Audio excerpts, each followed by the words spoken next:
See, Hinsdale, Illinois is not about selling, it's about owning. It's about this thing called stewardship. And if you look up the definition of stewardship, it's taking care of something that was passed down for you and preserving it for the next generation. So oftentimes, the less that's done to the house is considered more respectful. Whereas in a new money town, you will notice constant renovations, constant trucks in the street. In Hinsdale, Illinois, that is extremely frowned upon. People actually regularly park all their cars closed with the garage. Displays of wealth is actually not very common in Hinsdale, Illinois.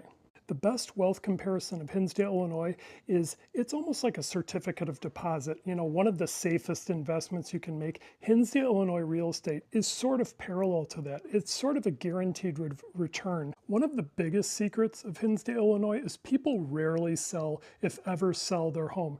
These are kept for legacy properties, and most of the people act as stewards for the house and transfer them under living trusts and LLCs. And there are many homes that have been restructured and retitled the deed over a dozen times to keep the property in the family.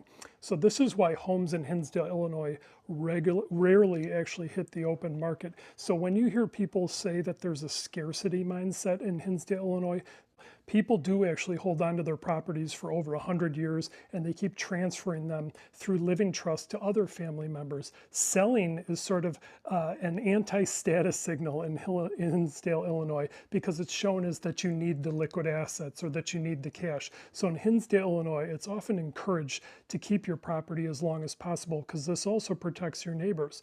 When you buy into Hinsdale, Illinois, you're sort of overpaying, and this is why new money people typically adopt the old money culture of Hinsdale, Illinois, because this is something that is practiced.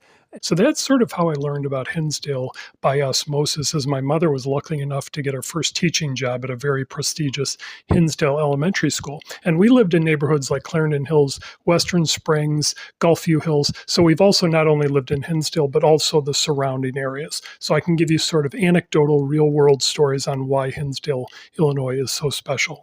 So if you're not from the Midwest, you may have never heard of Hinsdale, Illinois, but Hinsdale, Illinois is the fanciest, wealthiest, most luxurious old money town in the entire United States. Tree-lined streets, brick-paved roads, designed for the elite, social elite of the early 1800s, and now is a combination of new money achievement wealth mixed with old money wealth. So what is the secret sauce to Hinsdale, Illinois? Well, I was born in Hinsdale, Illinois, and I've lived and worked as a car salesman in the area for almost 50 years, so I can sort of speak on this. Is essentially